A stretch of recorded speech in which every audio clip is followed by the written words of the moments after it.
θύμησες αγάπης και ευγνωμοσύνης. Στις μακαριστές κυρίες της παιδικής εξοχής Λάρνακος, επευκαιρία των 70 χρόνων προσφοράς του σωματείου μας.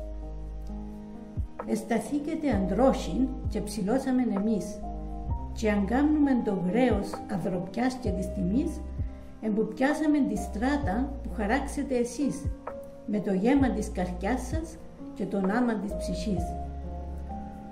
Όπλον σας και σύντροφός σας το βελόνι, το σμιλί, και θαύμαζεν ο κόσμος τη δουλειά σας την καλή. Εκεντούσετε καπάλιν δίχα ώρας νεπαμών, και αγοράζετε το γάλαν ούλων των φτωχών μωρών. Σήμερα περάσαν κιόλας 70 τόσα χρόνια, μα η μνήμη δική σας έναν πάντοτε αιώνια.